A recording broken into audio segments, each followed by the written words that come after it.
Bonjour Monsieur le Président Nicolas Sarkozy, merci de nous accorder cet entretien exclusif pour BFM TV. Il y a eu un coup de théâtre dans une affaire qui dure depuis 8 ans, celle de le présumé financement libyen de votre campagne de 2007. Et c'est évident, nous voulions vous entendre, nous voulions vous écouter. Merci donc de nous accorder cet entretien. Merci de me recevoir. C'est un témoin qui vous a chargé depuis plusieurs années et qui a affirmé à plusieurs reprises qu'il vous avait remis de l'argent et qui a fait un revirement spectaculaire. C'est un coup de théâtre. Je vous propose d'écouter tout de suite. Il s'appelle Ziad Takieddine, c'est un intermédiaire franco-libanais. BFM TV a diffusé ses dernières déclarations. Je vous propose d'écouter ce qu'il disait avant et ce qu'il dit aujourd'hui. De l'argent a été versé. Oui. Par qui? Par les autorités libyennes, notamment Mohamed Kadhafi. À qui? À Nicolas Sarkozy et Claude Guéant. Directement? Directement. Comment? À part des transferts bancaires et par du cash. Combien? Ça dépasse, comme je dis, ça dépasse des montants parce que c'est souvent des formes différentes. Monsieur Sarkozy n'a pas eu un financement libyen pour la campagne présidentielle, ni Monsieur Kadhafi ne pouvait le faire parce qu'il ne le faisait jamais. Et je l'ai dit haut et fort. Or, ce juge Tournaire a bien voulu tourner ça à sa manière et me faire dire des propos qui sont totalement contraires aux propos que je dis, ou j'ai toujours dit. Il n'y a pas eu de financement de campagne présidentielle de M. Sarkozy. Comment réagissez-vous? Je suis partagé entre une colère froide dont vous n'imaginez pas la profondeur et la force. Et je demande à chacun de ceux qui nous regardent, qu'ils aient voté pour moi ou pas, qu'ils m'aiment ou pas, est-ce que c'est normal qu'un ancien président de la République soit traîné dans la boue, comme je le suis depuis 8 ans, sur les seules déclarations d'un individu qui a menti et qui vient aujourd'hui dire « j'ai menti ». Pour quelle raison avez-vous menti? Lui dit « j'ai menti parce que le juge m'a demandé de le faire pour arranger mes propres affaires ». Je suis stupéfié.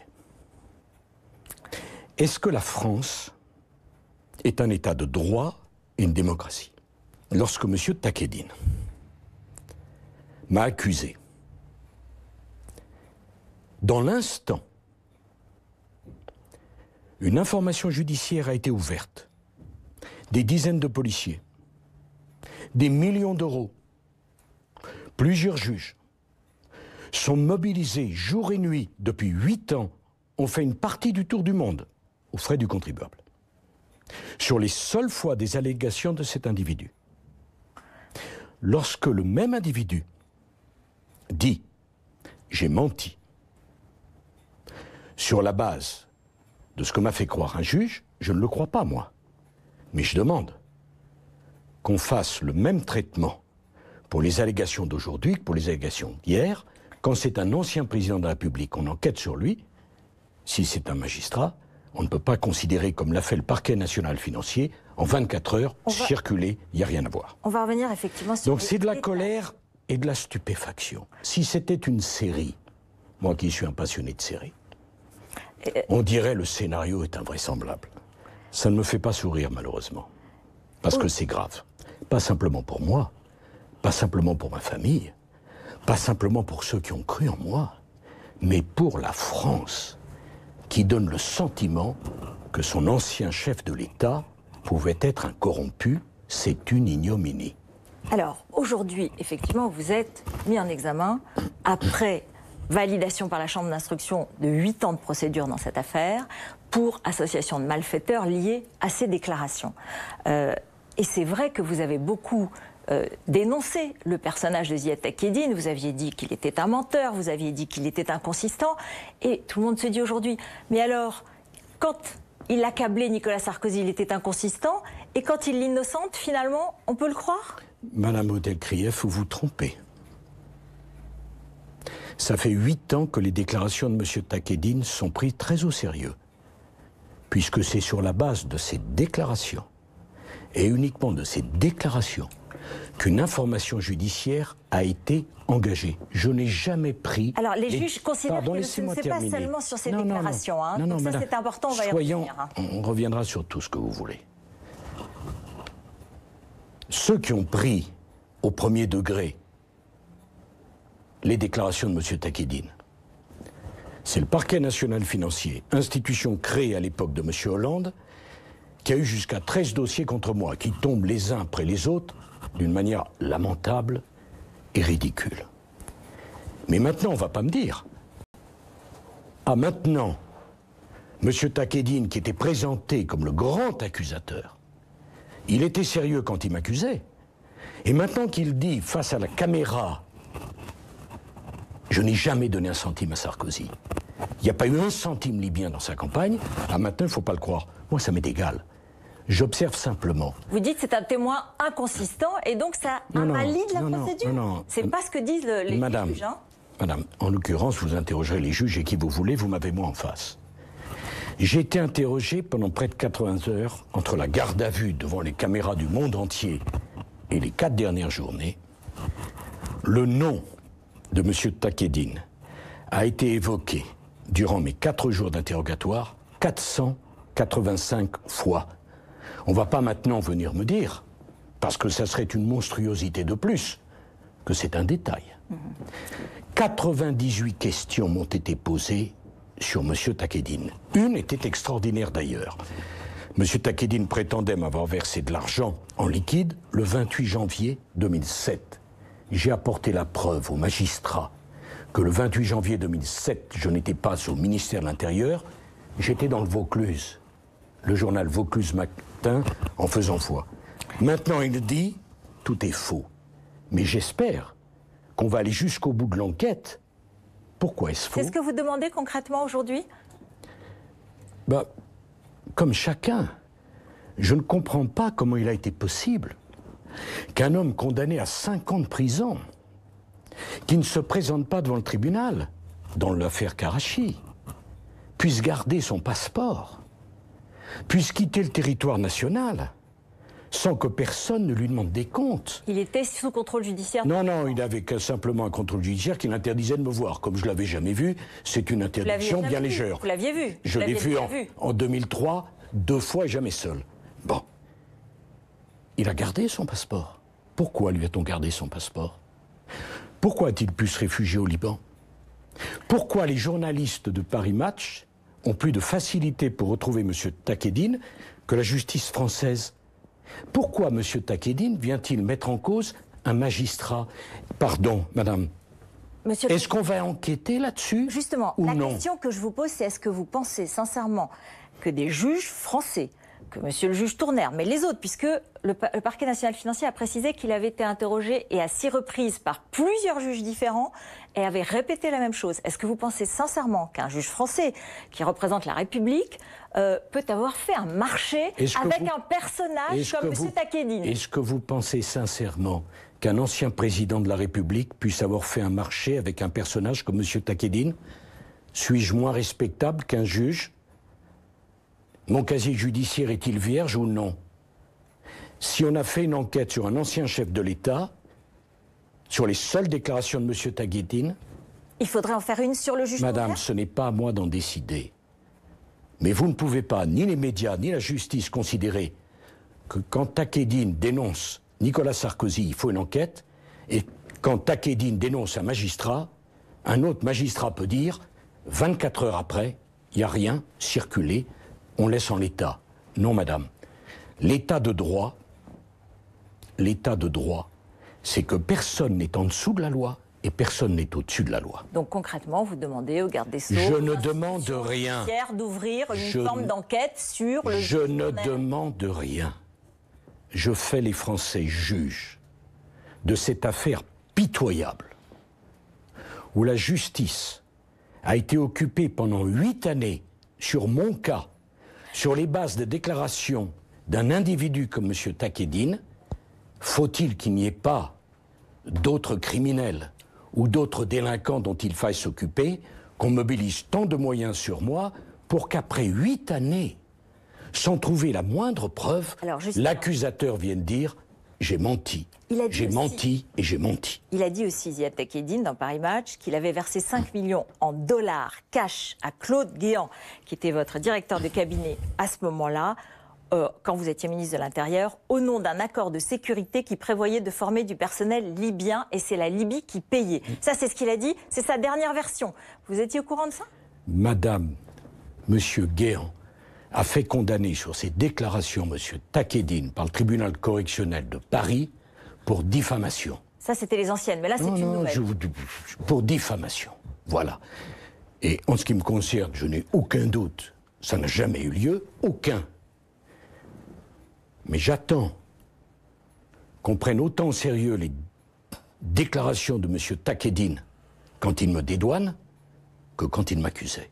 Ou alors, on n'est plus dans un état de droit. C'est bien clair. Alors, vous l'avez évoqué, le parquet national financier a immédiatement riposté en quelque sorte et il a répété que Takieddine avait été interrogé à 6 reprises par plusieurs juges d'instruction et surtout que les mises en examen diverses sont intervenues sur des indices graves ou concordants qui, je cite, ne se limitent pas aux déclarations d'une seule personne. Donc ils disent en fait, Ziad Takieddine n'est pas le seul indice ou les seuls éléments qui portent à vous mettre en examen. Je voudrais vous citer 3 indices. Non, je vais répondre, bien sûr. Mais puis-je vous faire une remarque? Il y a eu le faux document de Mediapart. Plus personne ne m'en parle. Le faux document, il y aurait eu soi-disant un virement de 50 millions dont on n'a jamais retrouvé trace. Alors maintenant, on n'en parle plus. Pour 4 jours d'interrogatoire, on ne m'a même pas posé une question. C'était le grand sujet de ma campagne présidentielle 2012. Où votre consoeur, Mme Laurence Ferrari, m'avait posé une question dessus. Bon, aujourd'hui, tout le monde sait que c'est un faux, on n'en parle pas. Maintenant, on me dit, ah oui, Takieddine dit qu'il ne vous a jamais donné un sou, donc on n'en parle plus. Dans le dossier, j'ai découvert, et c'est une information que je vais vous donner, que les juges se sont déplacés pendant 3 jours à Saint-Étienne parce qu'un individu qui voulait obtenir le statut de réfugié politique les avait informés qu'il détenait un document, un nouveau, tenez-vous bien, signé par Kadhafi et par moi, qui était un faux grossier. Ils vont passer 3 jours à Saint-Étienne. Puis ils partent en Libye pour vérifier l'authenticité de ce document. Le procureur général libyen voit le document, leur dit « mais c'est un faux grossier ». Ce dossier n'est truffé que de faux. Mais à chaque fois qu'il y a un faux, ou un élément comme M. Takieddine qui revient, on me dit « c'est pas grave, il y a encore autre chose ». Jusqu'à quand? Jusqu'à quand va-t-on mobiliser l'argent du contribuable pour à toute force vouloir démontrer que je suis incorrompu? J'ai dit au juge, cherchez pendant un siècle ce que vous voulez, vous ne trouverez rien. Ils ont fait le tour du monde. Vous ne trouverez rien, vous savez pourquoi? Parce qu'il n'y a rien à trouver. Alors, pendant les 4 jours d'audition, vous avez répondu à chaque élément, on le sait puisqu'il y a des comptes rendus en quelque sorte de ces auditions, mais les éléments qui sont considérés comme des indices, je voudrais vous les soumettre parce que c'est normal, il faut que les Français l'entendent. Les juges les ont entendus, mais les Français doivent l'entendre aussi. Il y aurait eu des réunions préparatoires de votre voyage de 2005 en Libye, vous étiez ministre de l'Intérieur, par Claude Guéant, alors votre directeur de cabinet, et par Brice Hortefeux, qui était à l'époque ministre des collectivités territoriales. Ils sont allés en septembre et en décembre 2005 et ils y ont vu sur place Abdallah Senoussi, le directeur du renseignement libyen, mêlé à l'attentat contre le DC-18 et qui est donc un attentat terrible qui a fait 170 morts. Il était sous mandat d'arrêt international. Donc les gens se disent, à ce moment-là, c'est un indice qui est considéré par les juges comme le premier pas pour commencer un financement de votre campagne, puisqu'on rencontre ce personnage qui est sous mandat d'arrêt international, et que quelques années plus tard, il y a une réunion le 16 février 2009 à l'Élysée, dans laquelle, selon les juges, il y aurait la tentative de faire annuler son mandat d'arrêt international, comme s'il y avait une forme de contrepartie entre ce voyage, ces relations et ce mandat d'arrêt international. Madame, soyons précis.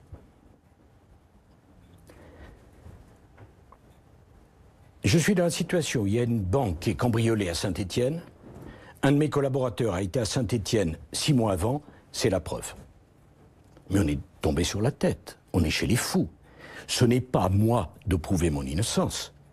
C'est à l'accusation de prouver ma culpabilité. Alors, soit il y a des preuves. Pendant 7 mois, M. Kadhafi et sa bande sont restés au pouvoir. Ils avaient 7 mois pour sortir tous les documents qui auraient pu m'incriminer. Ils n'ont rien sorti parce qu'il n'y avait rien. Absolument rien. Comment expliquez-vous que ces proches... Pardon, Monsieur le Président. Non, mais... Comment expliquez-vous que ce sont des proches? Madame, soit vous voulez que je réponde, oui, mais justement... et dans ce cas-là, je réponds. Quand le ministre de l'Intérieur va faire une visite dans le cadre de la politique d'immigration dont j'étais chargé, comme au directeur de cabinet y était avant, ça n'implique en rien qu'il y ait un financement. Il faut qu'on retrouve un virement, un accord. Monsieur Kadhafi ne parlait pas un mot d'anglais, pas un mot de français. Nous avions 2 interprètes et moi j'avais l'interprète officiel du ministère des Affaires étrangères. Oui. Comment voulez-vous qu'il y ait l'ombre d'un accord entre nous? Et si monsieur Kadhafi avait eu la moindre chose contre moi, est-ce que j'aurais été celui qui a conduit la coalition de 53 pays pour mettre un terme aux activités criminelles de ce criminel? Ça n'a aucun sens. Oui, mais dans l'intervalle, pardon, non, dans l'intervalle, vous l'avez reçu avec FAST. Non, vous l'avez reçu. Et on s'en souvient. Madame, donc ça aussi, ça interroge. Madame, on se dit, tiens, mais pourquoi a-t-il eu ce traitement particulier? Madame, vous devez être honnête, ce que vous venez de dire est malhonnête. Et permettez-moi de vous le dire bien en face. Et je le dis en vous respectant, mais c'est malhonnête de dire ça. Parce que vous omettez sciemment que la France a sauvé les 6 infirmières bulgares qui avaient été violées, battues et condamnées à mort par cet individu sinistre qu'est M. Kadhafi, plus le médecin palestinien. Madame, on ne peut pas présenter des choses comme ça. C'est la France qui a sauvé ces femmes. Et donc c'est Pardon, excusez-moi. La France a sauvé ces femmes. Il y a eu un appel de 80 prix Nobel pour demander leur libération. Ils ne l'ont pas obtenu. Madame Ferrero-Waldner, qui était la commissaire européenne en charge des droits de l'homme, ne l'avait pas obtenu. Dans ma campagne, le soir de mon élection, j'ai dit, j'ai 3 objectifs. Libérer ces malheureuses, violées, battues par cet individu. Libérer le soldat Chalit et libérer Ingrid Betancourt. Et j'ai dit à Kadhafi, si vous libérez ces malheureuses, je vous recevrai à Paris. Je l'ai fait, madame. C'est la tradition des droits de l'homme de la France. Et je ne vous permets pas, pardon, de parler de la contrepartie de cette libération sans parler de cette libération. Alors, Et ça, c'est la vérité. Mais je voudrais répondre aussi à votre question sur M. Senoussi, qui est un assassin. Je voudrais quand même que vous sachiez que M. Senoussi est recherché par la justice internationale et par la justice française. Car il porte la responsabilité d'un peu moins de 180 morts, dont une 50aine de malheureux Français. Les juges ont été l'interroger sur moi, sans qu'à aucun moment ils demandent à ce qu'il soit mis en exécution le mandat d'arrêt contre lui. Monsieur Senoussi... Donc vous pardon. Vous voulez nous dire que jamais, à aucun moment, vous n'avez essayé, vous-même, ou vos proches, de faire sauter son mandat d'arrêt international? Madame, d'abord c'est impossible. Mais mieux que ça, c'est une monstruosité.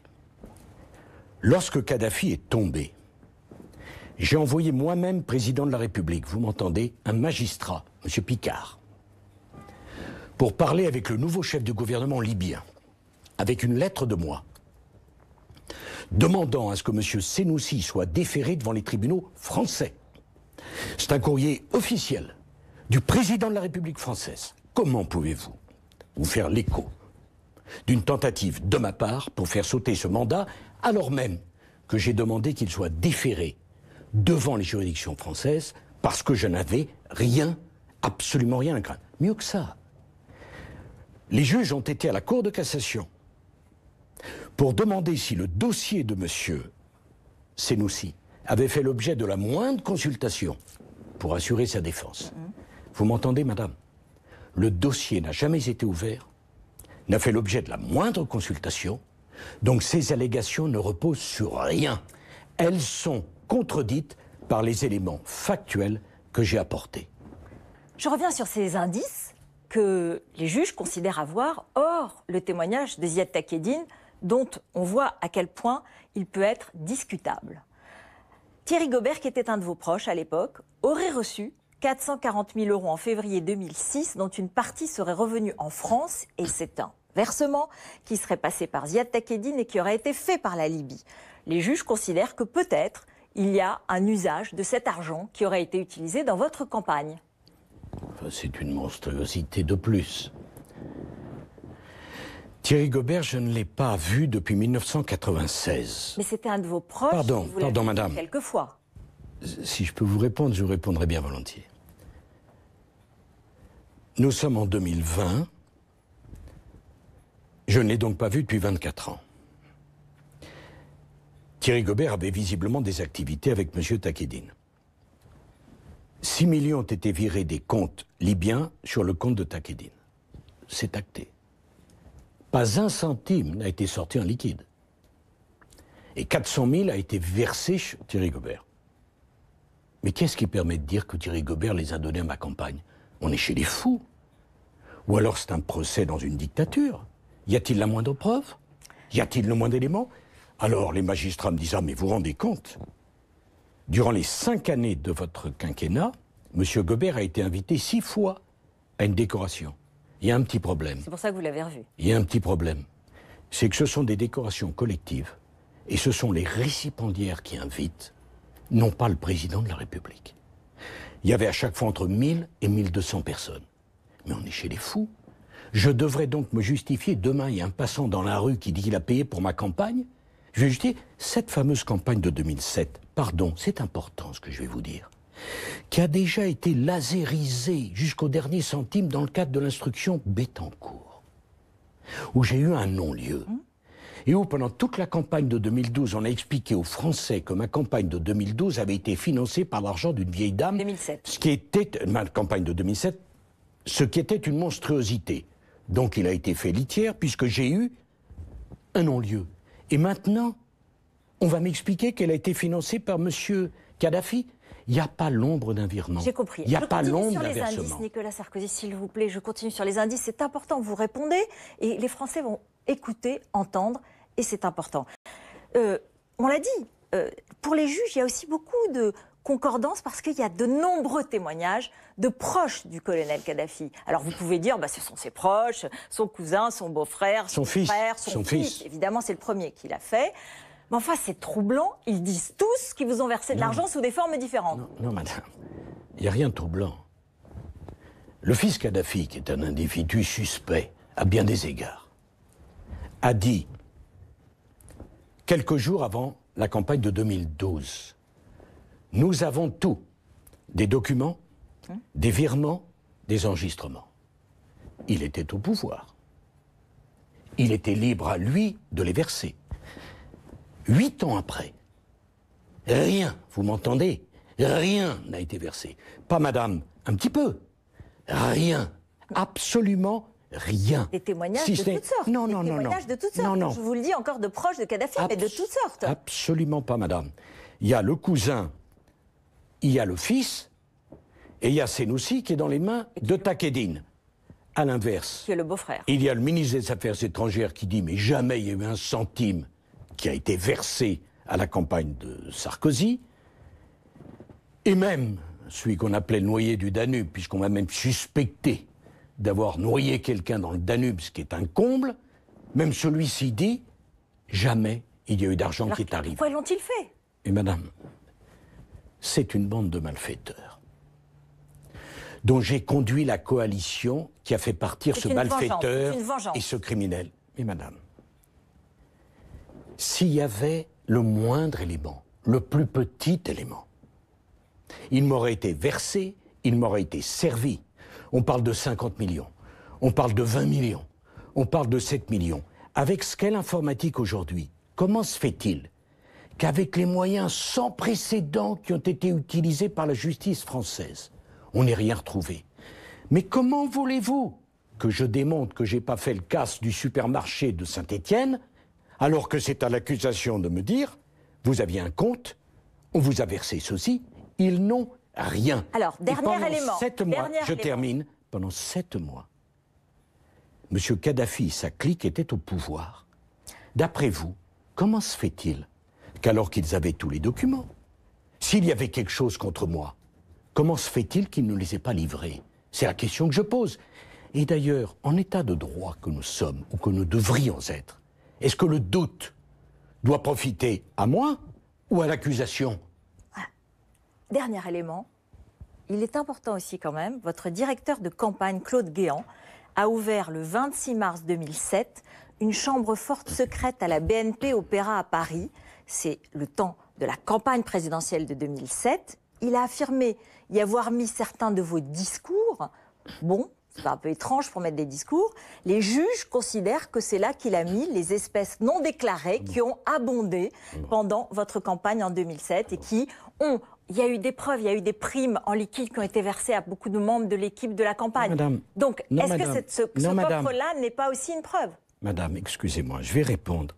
Mais ne mélangez pas les questions et ne faites pas d'amalgame. Laissez-moi répondre. Je répondrai sur le liquide. Bon. Est-ce que vous imaginez le coffre secret à la BNP? Ah, c'est très secret. C'est vraiment très secret. Est-ce que vous imaginez que s'il y avait eu les millions dont tous ces fous parlent, c'était ce qu'il y avait de plus safe, de plus prudent, que de prendre la première banque française et d'aller le déposer dans un coffre à la première banque française au vu... des milliers d'euros, pas des centaines de milliers d'euros, des milliers d'euros. C'est pas obligé que ce soit des millions. C'est grotesque. Non, c'est des millions, parce que on parle le faux document Mediapart, qui par ailleurs est également l'officine qui a amené Takedine, puisque Takedine a dit « j'ai été voir le juge parce que Mediapart me l'a demandé ». Est-ce que vous croyez vraiment que la cachette secrète à la BNP, en plein cœur de Paris, pour mettre des millions, c'est crédible? Mais c'est grotesque. Et si après 8 ans d'enquête, vous n'avez que ça à me servir, c'est peu. Pas moi, un mot sur le liquide, oui. Parce que quand même, je veux être précis. La campagne, le budget était de 21 millions. Ma campagne a été lasérisée, comme je vous l'ai dit, comme aucune autre campagne dans le cadre de la Ve République n'a jamais été lasérisée. On a trouvé 32 000 euros en liquide qui ont été versés à la fin de la campagne, après la campagne, à des petites mains pour les remercier. Cela représente moins de 1%. Oui, parce que, madame, c'est normal. J'ai fait, dans toute campagne, il y a des centaines de meetings. Il y a des gens qui donnent dans les meetings pour acheter des t-shirts, pour acheter une casquette, pour acheter un livre, que sais-je encore. Et les 32 000 euros, c'est tout ce qu'on a trouvé. C'est ça le financement libyen. Mais vous savez, j'ai honte. J'ai honte. J'ai honte pour mon pays de devoir être obligé de combattre avec la force que je mets, et qu'après 8 années où toutes ces forces ont été engagées pour moi, on vient me poser des questions, pardon, pas vous, ridicules. Alors, et on vient me mettre en examen juste pour association de malfaiteurs. Mais j'ai honte pour ceux qui emploient cette expression. Une dernière, parce qu'on a parlé de Ziad Takedine tout à l'heure. Il y a des preuves de relations continues, régulières, entre Ziad Takedine et Claude Guéant, et Ziad Takedine et Brice Hortefeux, dans lesquels il y a eu peut-être des transactions occultes. J'ai envie de vous dire, bon, c'était vos proches, ils ont travaillé avec vous, ils dépendaient de vous, et vous n'étiez au courant de rien, ils ne vous en ont pas parlé. Bon. Ça ne veut rien dire. Vous n'avez pas le droit de prendre des expressions comme ça, c'est grave. Peut-être des transactions. Il n'y a eu aucune transaction. Que M. Hortefeux ait vu M. Takedine, ça n'en fait pas un corrompu. Que M. Guéant ait vu Takedine, ça n'en fait pas un corrompu, madame. Et encore moins moi, qui ne l'ai jamais vu seul depuis 2003, pour une campagne en 2007. Vous l'avez rencontré 2 fois. Je l'ai rencontré en 2002 et en 2003, à la demande de... Et plus jamais après. Plus jamais. Même pas dans les couloirs du ministère de l'Intérieur comme il le prétend, ou comme il l'a prétendu. Jamais. Non, comme il le prétendait, madame. Comme il le prétendait. Puisque maintenant, il indique que rien n'était vrai et qu'il n'a jamais amené de l'argent, liquide ou pas, au ministère de l'Intérieur, ce qui est une évidence. Donc vous vous rendez compte qu'après 8 années d'enquête, on me sert des on-dit de criminels, comme c'est nous aussi. Monsieur Takedine, on ne peut plus s'appuyer sur lui puisqu'il m'a exonéré. Et toutes les recherches bancaires, toutes les recherches fiscales, toutes les recherches qui ont été faites matin, midi et soir, au Tchad, en Libye, en Suisse, toutes les perquisitions ont abouti à zéro. C'est un désastre. Alors, mais je dis une dernière chose. Je veux que chacun soit conscient de cela. Moi, je ne me plains pas. J'ai fait face à toutes mes obligations. Mais j'irai jusqu'au bout pour démasquer ceux qui sont derrière cela. Mediapart, qui a produit des faux documents et qui a encouragé un faux témoin. Alors maintenant, il dit « Ah, il ne faut plus croire Takedine ». Pendant 8 ans, ils l'ont cru. Ces criminels libyens et tous ceux qui sont derrière ces manipulations. Ce n'est pas une question de gauche et de droite. Ce n'est pas une question politique. C'est une question de vérité et c'est une question d'honneur. Et j'irai au bout pour prouver que j'ai toujours dit la vérité. Dans l'intervalle, vous aurez à répondre d'autres accusations et d'autres mises en examen, notamment celle qu'on appelle l'affaire Bismuth. Parce que c'est dans le cadre des écoutes qui vous ont été posées par les juges dans l'affaire libyenne qu'on a découvert que vous aviez un téléphone caché par lequel vous communiquiez avec votre avocat sous un faux nom, Paul Bismuth, et que vous êtes soupçonné d'avoir tenté d'obtenir d'un haut magistrat, Gilbert Azibert, des informations couvertes par le secret dans l'ancienne procédure Bettencourt dans laquelle vous avez eu un non-lieu depuis. Alors, ce procès, il doit se tenir fin novembre, théoriquement. Dans quel état d'esprit l'abordez-vous? D'abord, je voudrais dire que c'est toujours la même affaire et les mêmes juges. On considère donc normal, dans un pays d'état de droit comme la France, qu'à l'époque j'étais le chef de l'opposition, je fasse l'objet de 8 mois d'écoute continue, où toute ma vie privée a fait l'objet de ces écoutes. Mais est-ce que vous vous rendez compte de la gravité de ce qui a été fait? 8 mois. Et c'est dans le cadre de ces filets dérivants qu'on écoute une conversation, ce qui est à proprement parler scandaleux, entre un avocat et son client, ce qui est contraire à la jurisprudence totale de la Cour européenne des droits de l'homme, qui considère qu'en aucun cas on ne peut opposer... C'est ce qui va être plaidé, j'imagine, bien sûr, dans ce procès. Laissez-moi terminer. En aucun cas on ne peut opposer les conversations d'un avocat avec son client, comme d'ailleurs d'un médecin avec son patient. Mais où est-on? Si dans l'univers de M. Poutine, on se comportait comme ça, mais nous sommes le pays des droits de l'homme quand même. Attendez. Et donc, rien que ça, c'est scandaleux. Oui, mais attendez-moi, attendez. Moi, j'ai une question à vous poser, franchement. Mais je réponds à vos questions. Mais je sais, c'est ce que je fais. Mais franchement, quand on découvre un ancien président de la République qui a un téléphone caché avec un faux nom. Alors les plus gentils vont dire c'est une affaire de cour de récréation, puis les plus méchants vont dire c'est une affaire de voyous, c'est un des méthodes de voyous. C'est très étrange quand même. Madame, faites très attention au vocabulaire que vous employez. Parce que je ne suis pas quelqu'un qui plaisante. Donc vous ne parlez pas de moi comme un voyou. Pardon de le dire, parce que moi je pourrais dire aussi qu'inviter M. Takedine chez BFM comme vous l'avez fait, c'est une affaire de voyous. Donc mesurez votre vocabulaire. Et les choses iront beaucoup mieux. Alors, excusez-moi, toute la presse indiquait que j'étais sur écoute, que j'ai un téléphone pour parler avec mon avocat, ne fait pas de moi un délinquant dans un pays où les écoutes, parce que la vraie voyoucratie, madame, c'est pas d'avoir un téléphone pour parler avec son avocat. La vraie voyoucratie, voyez-vous, c'est de mettre sur écoute les plus grands avocats de barreau de Paris pour se payer Sarkozy. C'est là où est la violation de l'état de droit. Et là, mais un élément, pardon, ouais. Je m'expliquerai devant le tribunal.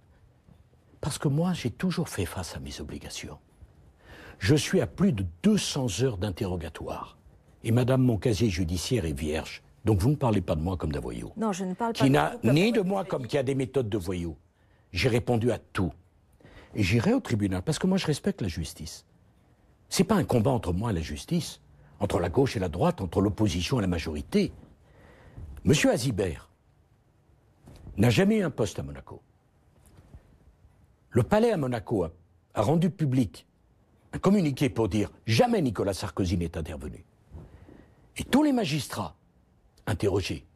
On dit jamais M. Azibert n'est intervenu. Vous êtes optimiste du coup sur cette affaire. Vous l'avez dit dans votre livre que je rappelle, Madame. Le temps des tempêtes, aux éditions de l'Observatoire, vous avez dit « Je suis optimiste, je serai innocenté dans l'affaire des écrits ».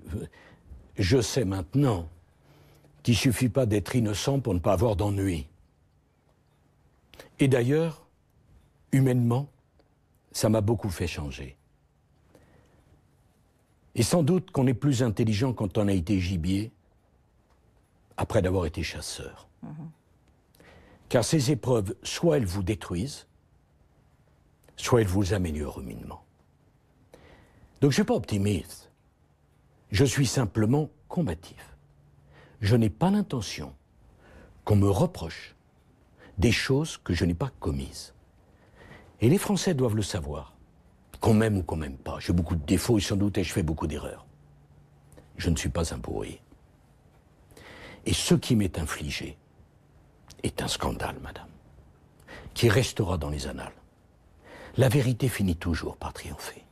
C'est ma conviction. C'est ça qui me rend optimiste. Pour le reste, j'irai au procès, je répondrai à toutes les questions et j'expliquerai en quoi le sort qui m'est réservé est un sort qui n'est réservé à personne d'autre. Alors comme vous êtes l'ancien président Nicolas Sarkozy, on a très envie de vous entendre aussi sur les crises que nous traversons.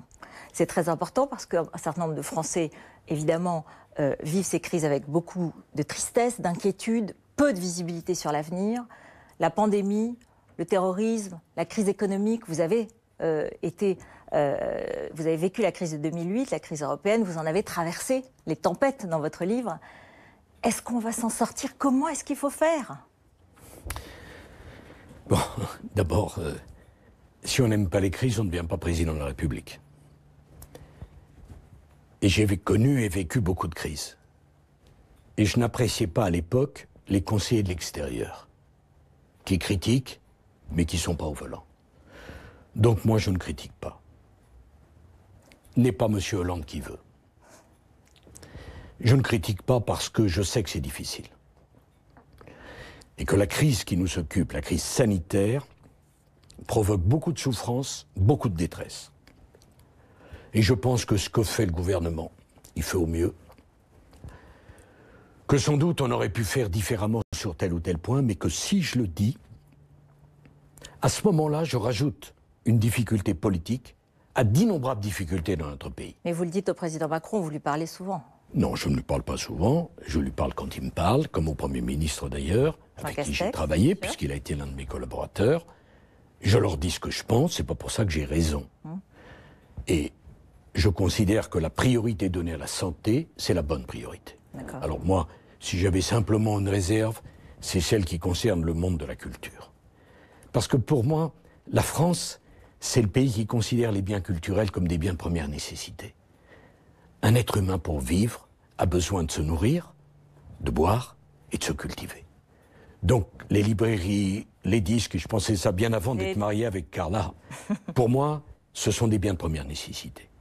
Mais pour le reste, ils font ce qu'ils peuvent, le mieux possible. L'utilisation, enfin, l'usage régulier du Conseil de défense est dénoncé par certains. Est-ce que c'est assez transparent? Est-ce que c'est assez concerté? Non, pour moi, c'est absolument pas un problème. Le président de la République est l'élu de la nation. C'est lui le chef, c'est lui le patron. Et le moment où les Français feront les comptes, c'est le moment de la prochaine élection. Qui veuille décider, qui veuille assumer ses responsabilités, les prendre. Mais écoutez, c'est pas moi qui vais venir en faire le reproche, je n'ai fait que ça pendant 5 ans. Et j'ai bien vu lors de la crise financière que les conseilleurs ne sont pas les payeurs. Et que si j'écoutais tout ce qui m'était dit, je ne savais plus où j'allais. Le terrorisme. Le président Macron a dit qu'il faut changer Schengen après les différents attentats. Vous l'aviez dit en 2012. Qu'est-ce qu'il faudrait faire? Il faut fermer les frontières françaises aujourd'hui, par exemple? Non, c'est une affaire très difficile parce que en France, il y a une tradition des droits de l'homme qui compte et de générosité. Et on n'a pas le droit, quand on est un pays riche comme la France, de se fermer à toute la pauvreté. C'est pas vrai. Et en même temps, il y a l'impératif de la sécurité. Et la période est si abrasive, si difficile, si sensible, que je crois qu'il convient, au moment où nous sommes, de faire primer le droit à la sécurité sur le devoir de générosité. Naturellement que tous les immigrés ne sont pas des terroristes. C'est monstrueux d'affirmer le contraire. Mais en même temps, beaucoup de terroristes utilisent aujourd'hui les filières de passage clandestines. Et je considère qu'on doit rénover notre droit de l'immigration en profondeur. Fermer les pour frontières nous adapter, françaises. je vais vous le dire, pour nous adapter au nouveau contexte. Ce qui s'est passé à Nice, où j'étais avec le maire et les élus, est horrible. Cette pauvre femme, agent d'entretien, qu'on va égorger alors qu'elle va à la messe tous les matins, mais c'est une monstruosité. C'est une monstruosité tout court, et c'est une monstruosité dans le pays aux racines chrétiennes qui est le nôtre. Ce sacristain dont j'ai vu les 2 filles bouleversées. Mais enfin, c'est invraisemblable tout ça, ou cette pauvre femme. Donc moi je considère qu'il faut, au moins pour un temps, stopper les différents flux d'immigration, de façon à ce que l'ensemble des forces politiques autour du gouvernement réfléchissent, car c'est complexe, à la façon dont il convient d'adapter notre législation, qui n'est naturellement pas la même dans un contexte d'insécurité comme aujourd'hui que dans un autre, et ce que fait le ministre de l'Intérieur est très bien de ce point de vue, pour calmement prendre les décisions. Donc mais si on ne donne je pas comprends un bien, coup ça veut dire d'arrêt... que vous dites, par exemple, le président pourrait inviter tous les partis politiques à discuter de cette question de l'immigration. Je n'ai pas à dire publiquement au président ce qu'il a à faire, voilà, il sait très bien comprends ça. ce qu'il a à faire. Je pense qu'il serait sage de réfléchir à la question d'un moratoire de brève durée, de mettre ce temps à profit pour discuter avec l'ensemble des forces politiques, parce que c'est un sujet qui concerne tout le monde. Parce que l'opposition un jour sera peut-être au pouvoir, le pouvoir un jour sera peut-être de l'opposition. Cessons cette querelle qui n'a pas beaucoup de sens pour voir calmement ce qu'on a à faire et envoyer le message aux Français qu'on a compris leur inquiétude. Je crois que ça serait sage, mais encore une fois, je ne veux pas être instrumentalisé dans le débat politique d'aujourd'hui parce que pour moi, la politique, j'ai tourné la page. Vous imaginez la dernière question que j'allais vous poser? Non. C'est vrai que le succès de votre livre et les sondages, et puis peut-être un horizon judiciaire qui pourrait s'éclaircir, si jamais cela se faisait, est-ce que cela pourrait vous conduire à vous rendre disponible pour un nouveau destin national? Non, madame. Je ne le crois pas. Je ne crois pas que ça soit un service à rendre au pays. D'abord, vous savez, je vois bien ce qui se dit, ce qui s'écrit. Il ne faut jamais souhaiter ou espérer le chaos. J'aime mon pays. Sinon, je ne l'aurais jamais servi comme je l'ai servi. Et tout ce que j'ai fait dans ma vie, c'est pour être aimé des Français. C'est mon engagement. Pour moi, la France sont les Français. Oh, je sais, je suis gaulliste et j'ai été dans le mouvement gaulliste. Pour lui, la France, c'était d'abord la France.